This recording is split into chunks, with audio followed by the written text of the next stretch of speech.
You've been cleaning your watch catastrophically wrong. What if I told you there's a technique so precise, it'll transform your watch? We're going to talk about what it actually is, how it works, and more importantly, what you're probably doing at home that's quietly destroying one of the most important surfaces on your watch. The lie that started online. A little toothpaste, a soft cloth in circular motions, maybe some baking soda. The watch forums have been recommending this combination for years because it occasionally, technically, works. On an acrylic crystal with a surface-level scuff, toothpaste can reduce the visibility of a mark. But let me tell you what you actually did to that watch when you tried it on anything else. Toothpaste contains silica particles, the same mineral compound used in mild abrasive compounds. These particles are irregular and uncontrolled. And toothpaste has no grit rating, no controlled particle size, no directional discipline. On a brushed steel case, those particles drag across the finish at random angles, erasing the grain lines that the factory spent real money producing. You don't remove a scratch, you replace it with a haze. A faint, blurred, permanently incorrect surface that looks fine in dim light and catches you every single time the sun hits it straight on. On a polished surface, the damage is different, but just as permanent. Circular motion polishing with an uncontrolled abrasive introduces micro-scratches running in every direction simultaneously. What you end up with is technically a polished surface and optically a gray fog sitting exactly where your mirror finish used to be. Picture this. A service center receives a $4,500 sports watch. The owner cleaned up the case himself with toothpaste and a cotton t-shirt. The lug faces look like someone sanded them with the wrong grit paper and then tried to disguise it. The owner thought it looked fine. Under direct light, it's beyond what any home remedy fixes. That watch needs casework. The toothpaste myth works just often enough to keep circulating. That's what makes it actually dangerous. But that's the consumer watch problem. What happens when the watch is worth something serious? A German machine with a Japanese name. If you've spent any time around Grand Seiko, you've heard the word Zaratsu. It gets used the way people use the word artisanal, somewhat loosely, somewhat reverently, without many people being entirely clear on what it means. Early watch journalism connected it to Japanese sword polishing. Some articles talked about centuries-old samurai techniques repurposed for modern horology. A few publications ran that story unquestioned for years. Watch enthusiasts repeated it. It became part of the mythology around Grand Seiko. It's completely wrong. And the actual origin is more interesting than the myth. The word Zaratsu is derived from the German word salaz, phonetically pronounced zarats in Japanese. In the early 50s, Seiko acquired polishing machines for their Hayashi Seiki facility, and those machines were engraved with the manufacturer's name. Geber, Salaz, Geber, is an abbreviation of the German word for brothers. Salaz was the family name of the Swiss company that built the machine. Workers began calling the finishing process achieved on that machine Zaratsu, a phonetic echo of what was stamped on the equipment they used every day. So the word isn't Japanese. The machine wasn't Japanese. The Salaz brothers built it in Switzerland. Swiss watchmakers used the same machines before Seiko ever touched one. But here's the observation that gets buried under the samurai myth. A German-named, Swiss-built machine, adopted by Seiko, refined by their craftspeople over decades, now studied and imitated by European watch brands, became something the Swiss industry couldn't match. Japanese craftsmen adapted the technique to watchmaking, where Grand Seiko eventually developed it to a level that its original context never achieved. The Swiss invented the tool. The Japanese mastered what it could do. The myth makes it sound exotic. The reality makes it impressive. Honestly, I keep coming back to this distinction because it matters for how you understand the rest of what Zaratsu actually is. It's not a folk technique. It's not tradition. It's the result of deliberate, sustained, measurable effort by specific people at a specific company working with a specific machine over several decades. That's not a legend. That's craft. So what does this machine actually do that conventional polishing can't? Why flat is everything? Take a watch case that's been polished on a cloth wheel, the kind of polishing a standard service center applies. Hold the case under direct light and look at the reflection of a straight line, a window frame, a door edge, anything with a clean right angle. Watch what happens to that line in the reflection. It bends. Slightly, maybe subtly, but it bends. That bend is information. It's telling you the surface isn't truly flat. A cloth wheel is soft and pliable. It wraps around the edges of a lug face, rounds off the crisp transitions between adjacent surfaces, and produces a finish that's technically shiny but geometrically incorrect. The case looks like something that got polished at a service center rather than something made with precision in the first place. This is the specific problem that Zaratsu was applied to solve. The designers at Seiko's Grand Seiko division in the mid-60s wanted sharp ridges, a definitive line where two differently finished planes met.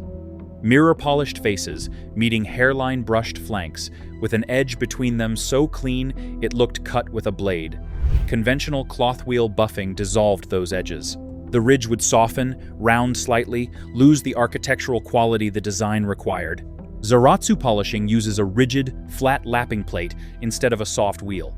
The craftsperson touches the face of the case to the front of the rotating disc, holding it at a precise right angle. Contact time is brief. Pressure is uniform and controlled through feel rather than measurement. Successively finer abrasive grades reduce microscopic surface irregularities between passes. Because the plate is rigid, edges stay crisp. Every light ray bouncing off the finished surface hits at the same angle. The reflection of that window frame, straight. Perfectly straight, the way a mirror is straight. When you see a Grand Seiko lug face go completely dark from one viewing angle and then flash into brilliant, solid white as you rotate the case, that's not a coating producing that effect. There's no optical layer doing it. That's geometry. A flat surface being flat in a way that most manufactured metal surfaces aren't. Some watches that use the same machines and techniques include Citizen at its higher tiers, Minays, and even Casio in its G-Shock MRG range. The machine migrated outward from Grand Seiko over the decades. The level of discipline it's applied with is what stayed concentrated. There's a second element of case finishing that doesn't get enough attention alongside Zaratsu, and it's the brushed or hairline surface that appears next to those polished planes. The contrast between the two finishes isn't incidental, it's the whole point. On a well-finished case, a polished face and a brushed flank meet at a ridge. The polished surface goes dark from certain angles, depending on where the light is coming from. The brushed surface scatters light in a soft, even glow. Your eye reads the edge between them as a crisp line because the two surfaces behave so completely differently. Remove the contrast, and you lose the architecture. Soften the edge between them, and the ridge disappears into a blur. This is why finishing a Grand Seiko hairline surface is almost as demanding as the Zaratsu work itself. The craftsperson working the brushed sections has to maintain an absolutely consistent grain across the entire face, from one end to the other, with no direction changes, no patches where the grain runs slightly differently. A hairline surface that varies in direction reads as damage rather than texture. The eye picks up inconsistency as a flaw, even when no individual scratch is visible. And the two skills have to meet at that ridge without either one encroaching on the other. The polished face stops exactly where the brushed face begins. No overlap. No transition zone where one finish blurs into the other. The craftsperson doing the Zaratsu work guards those boundaries through the entire polishing process, working around adjacent surfaces to keep them uncontaminated. What this means practically, when you look at any watch case and see a transition between a polished and a brushed surface, that transition tells you exactly how much care went into the case. A clean, sharp edge means someone took the time. A blurry transition where polished and brushed surfaces merge into a gray middle ground means they didn't. You can read the quality of the case finishing before you even open the case back. The machine is just the tool. What actually takes 3 years to learn, 3 years to develop a feel. For case polishing alone, not 3 years to become a watchmaker. Not 3 years of general manufacturing experience. 3 years specifically to develop the tactile sense required to press a steel case against a rotating lapping disc and know, through your hands and not through any gauge or measurement device, when to stop. Yuji Kuroki, a Zaratsu polishing specialist at Grand Seiko's studio Shinshu, describes it this way. The difficulty of Zaratsu is achieving a perfect balance. Even if a section has been polished well, the left and right sides of the lug surface often end up slightly different. That is why it is not enough to just carefully polish the case section by section. Rather, we have to increase the pressure used to hold the surface against the disc and finish the work quickly while observing the entire piece. I recall that it took months for me to gain the intuitive feeling needed for that. Months for the intuitive feeling, years for consistency across every case, every day. The craftspeople at Grand Seiko have a name for work that doesn't need to be redone. They call it one-shot quality. All the Zaratsu polishers across Grand Seiko's facilities share a determination to achieve this standard as often as possible. They've held to it since their training days and hate falling short, even occasionally. The standard isn't aspirational, it's the baseline they hold themselves to. One shot. On a case that took machining and handwork hours to bring to near final geometry. A bad pass on the lapping plate means returning to the sanding stage, rebuilding the surface, working back through the incremental preparation that Zaratsu reveals in full. A failed pass doesn't just waste the polishing time, it unwinds everything that came before it. This is also why Zaratsu polishing resists full automation. The lapping plate is rigid and unforgiving. That rigidity is the whole point. Every degree of variation in case geometry, every micro difference in lug curvature across individual pieces has to be compensated for by the person holding the case. A machine can apply consistent pressure. It can't feel the geometry changing under its hands as the pass progresses. There are two ways Grand Seiko cases are made: numerical control machining and cold forging. Forging involves stamping the case with several hundred tons of force, and even with modern precision, the result requires significant hand finishing before it's ready for the lapping plate. After sanding and rough buffing to level uneven surfaces, Zaratsu polishing is the final act, the step that determines whether the case becomes what the designer intended. Quality is assessed at each stage, under changing light conditions. The craftsperson watches how the reflection moves as the case rotates, checking symmetry between faces that the human eye detects as imbalance, even when instruments might call it acceptable. Picture the case polishing workshop inside the Shinshu Watch Studio, located in Shiojiri in Nagano Prefecture. A room of people holding steel cases against rotating plates, not looking at the surfaces in isolation, but watching whole pieces respond to light simultaneously, judging by feel when to stop. Nothing on the wall is telling them the answer. The answer is in their hands, and that takes 3 years of training just to begin building. What's also worth understanding is what the 3 years are actually developing. It's not knowledge of the process. You can explain Zaratsu polishing in a few sentences, and now you know it. The 3 years are building a specific kind of physical intuition that can't be transferred through explanation. How much pressure shifts the plane? How long contact at the center of the disc differs from contact near the edge? What the case feels like when it's done versus when it needs one more pass. None of that can be written down in a way that produces the skill. It can only be produced by repetition until the hands know it without the mind getting involved.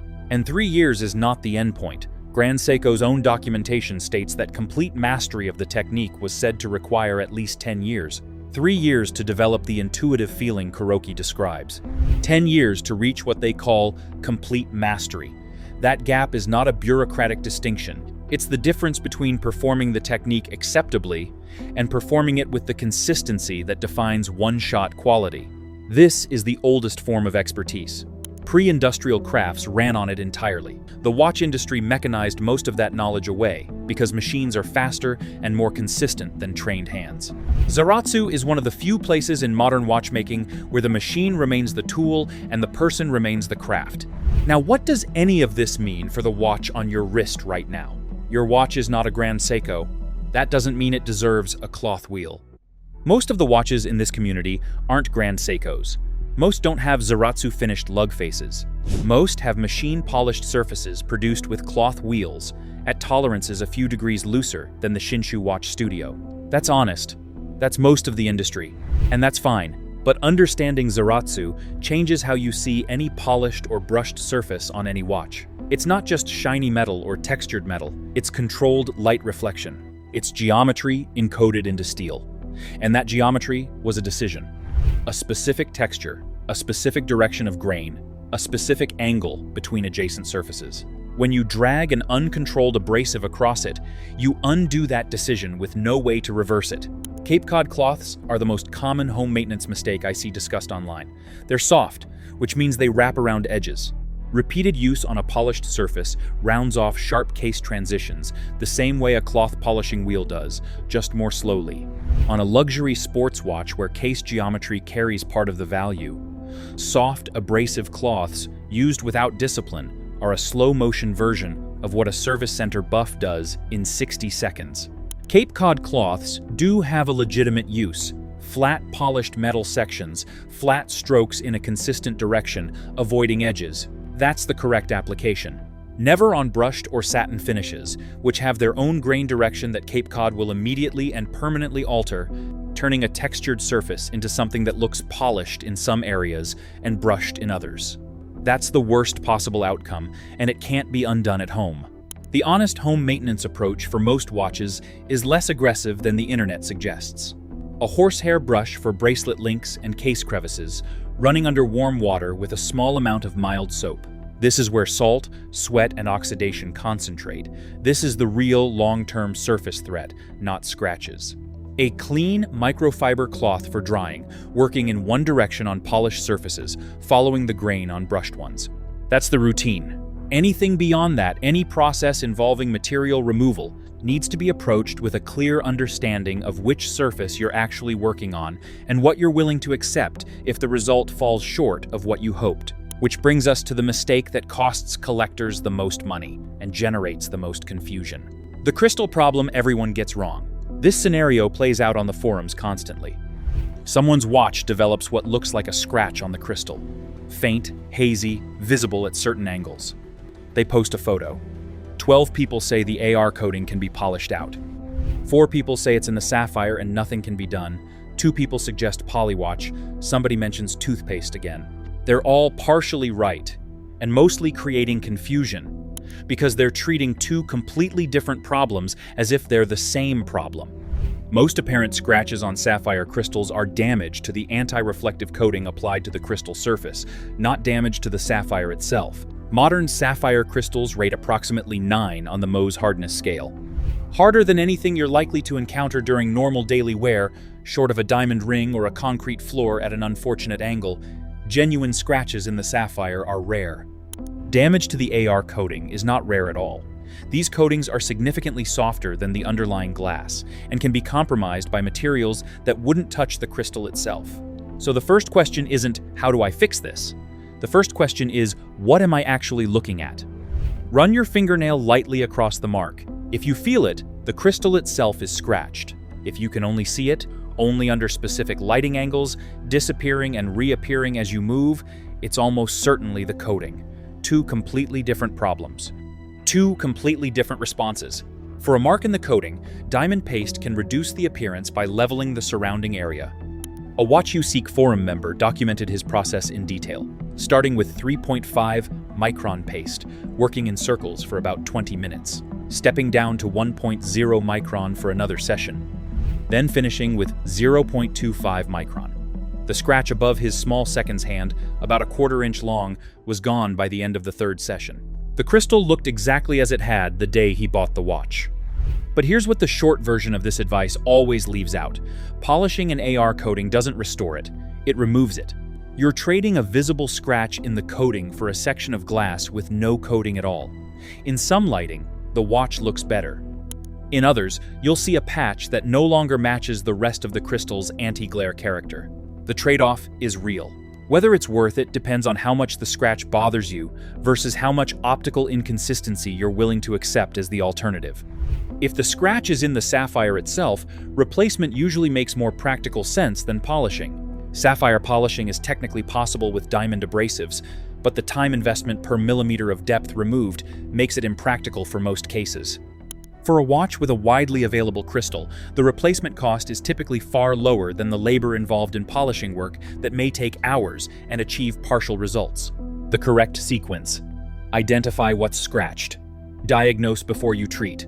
Don't reach for any abrasive compound until you understand what surface you're working on and what the result will look like when the material is gone. There's one more thing to understand, and it's the reason even authorized service centers sometimes make things worse on the cases that matter most. Before we move on to the next part, let me tell you this. Most people don't realize this, but buying a watch the wrong way can cost you thousands, and you won't even notice it until it's too late. You walk into a store or browse online, and everything looks the same, but behind the scenes, there's a system. Prices aren't always fair, availability is controlled, and one bad decision can leave you overpaying for something that doesn't even hold its value. That's why I created a complete free insider guide to buying watches. Inside, you'll find the best watches to buy, the watches to avoid, and how to choose a watch that actually fits your style and budget long term. The goal is simple. I'll help you stop guessing and start buying smart. You'll find the free guide in the pinned comment and description. Now, let's move on to the next part. What the service center is actually doing to your case. A professional service restores the movement. That part most collectors understand. What's discussed less is what happens to the case during service. Specifically, what happens to any case that went through Zaratsu finishing before it arrived at a standard service bench. Most authorized service centers use rotary cloth wheels for case polishing. On a conventionally finished watch, this produces a result that's generally acceptable. The edges soften slightly, the reflection wavers slightly, but for a watch that wasn't Zaratsu finished to begin with, the cloth wheel brings it back to something close to the original specification. On a Zaratsu finished case, a cloth wheel is a one-way door. Those flat lug faces, the ones that took 3 years of training to produce and another hour of careful one-shot work to achieve on each individual piece, are gone after 60 seconds on a buffing wheel. The edges round off, the geometry dissolves. The reflection that used to go knife sharp and then glass dark as you rotated the case now just looks generically polished, indistinguishable from any other watch that's been through a service center. I've heard collectors describe getting their Grand Seiko back from an authorized service center and not understanding why it looked different, just knowing something was wrong. It still looked polished. It just didn't look like a Grand Seiko anymore. What they were seeing was the absence of geometry. This is why a meaningful portion of serious Grand Seiko collectors opt out of case polishing during service entirely. They'd rather carry honest wear marks on a correctly finished surface than have a professionally polished case that no longer has Zaratsu geometry. Wear marks are visible. Loss of geometry is permanent. Both choices are legitimate. Neither is wrong. But the choice has to be made consciously before you drop the watch off. The most important instruction you can give a service center: specify exactly what you want. Movement service only, return the case as is. Write it down. Put it on the service form. Some centers have a standard policy of polishing every case that comes through, and they'll apply that policy to your Grand Seiko unless you've explicitly and documentably said otherwise. A second scenario worth understanding: service centers that do offer case refinishing sometimes advertise factory finish restoration. On a conventionally polished watch, this is a legitimate claim. On a Zaratsu finished piece, it's a meaningful claim only if the center has a craftsperson trained in flat surface lapping. Ask specifically: does your case polishing use a cloth wheel or a flat lapping process? A service center confident in its Zaratsu capability will answer that question without hesitation. One that pivots to general assurances about quality and craftsmanship probably doesn't offer what you're asking about. If you want casework done and want the geometry preserved, ask specifically whether the center has a craftsperson with experience in flat surface finishing. Most won't, a small number will. Know the answer before the watch leaves your hands. Because once those edges soften and that flat geometry blurs into the curve of a polishing wheel, you can't get it back through any consumer-level process. What took years to develop at the factory and a career's worth of practice to sustain doesn't return from a careful session with a Cape Cod cloth and good intentions. Everything in this video comes down to one principle, and it's not about a specific product or compound. What the whole philosophy actually means. A watch surface is not just metal with a texture, it's controlled light reflection. It's geometry that was chosen deliberately. Every flat face, every brushed flank, every transition edge between differently finished planes was a decision made by someone who understood exactly what the case would look like at every angle under every light source. When you maintain that surface intelligently, you're preserving those decisions. When you clean it badly, you're erasing them. Slowly, incrementally, with nothing to show for it except a watch that looks slightly wrong in a way you can't quite name. The next time you pick up any watch, try this. Hold the case under a single, direct light source and rotate it slowly. Watch how the polished surfaces behave. Do they go uniformly dark from certain angles, then snap into bright reflection? Or do they show a wavy, slightly different reflection at each point, the visual signature of a cloth-polished surface? Then look at where the polished and brushed surfaces meet. Is the edge clean, sharp, or does it fade through a graduated blur into the other finish? You're reading the quality of the casework. You're seeing what the person who polished it knew and how long they'd been doing it. That's the information encoded in a well-made case, and it's visible to anyone who knows how to look. For everyday cleaning, horsehair brush, mild soap, warm water for the bracelet and case crevices. This is where the actual damage accumulates, where salt from skin and oxidation in tight angles and mineral deposits from water all concentrate. Clean these areas regularly. Dry with a clean microfiber cloth, one direction on polished sections, following the grain on brushed ones. What most people don't think about is bracelet maintenance specifically. The links on a bracelet flex thousands of times a day. Between each link, in those tiny spaces, sweat and skin cells accumulate into a film that holds moisture against the metal. That moisture causes micro-oxidation that dulls brushed surfaces from the inside out, in places you can't see and a cloth can't reach. A horsehair brush under running water, bristles working into the gaps between links, removes that film. Do it once a week if you wear the watch daily. The difference in how the bracelet looks over a year is not subtle. For polished metal with light haze and no actual scratches, a clean Cape Cod cloth, flat strokes in a single consistent direction, only on polished sections, never approaching edges. Any other application introduces the same problems as a buffing wheel, just more slowly. A few things that seem safe but aren't. Ultrasonic cleaners are fine for most metal bracelets, but can damage rubber gaskets and degrade certain crystal coatings if the watch isn't properly water-resistant for submersion. Steam cleaners are similarly risky on watches with inadequate gaskets. Compressed air, used by some collectors to blow out bracelet links, is generally safe but won't remove organic deposits the way a brush does. For a crystal with a visible mark, diagnose first. Fingernail test. If you can feel it, the problem is in the glass. If you can only see it at certain angles, the problem is in the coating. These require different responses, and applying the wrong one makes the second problem worse while leaving the first unchanged. For any material removal work, find a specialist who understands that a watch case is a collection of optical surfaces, each one a geometric decision, not just a metal enclosure for a movement. That's the methodology. Not a miracle compound, not a secret that YouTube hasn't covered. A way of seeing what a watch surface actually is, so you can treat it in a way that respects what it took to make it that way in the first place. The watches you take care of properly will still look correct in 10 years. The ones cleaned carelessly with toothpaste and circular strokes and buffing wheels will look like watches that got cleaned carelessly. The surface tells that story to anyone who knows how to read it. Now you know how to read it. And that's not a small thing. That changes what you see and how you look every single time you handle any watch from here on out. The man who built his own machine.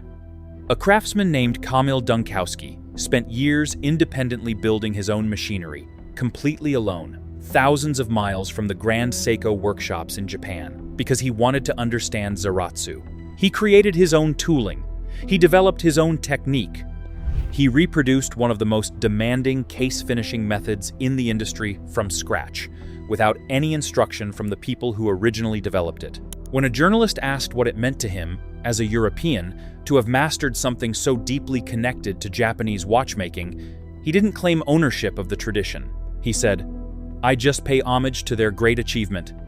That sentence says more about what Zaratsu actually is than any technical explanation manages. It's not a feature or a brand story, it's an achievement. Something specific people did, with specific tools, over a long time, trying to make a watch case respond to light in a way that made people stop and look twice. You can see it in the right light, at the right angle, on a watch that someone spent 3 years learning to make. Take care of it accordingly. If this helped you understand what's actually happening on the surface of your watch, not just what it looks like, but why it looks that way, hit subscribe and like this video. We cover this kind of technical depth every week, and drop a comment if you've made one of the mistakes we talked about today. Most of us have. The goal is to stop making them.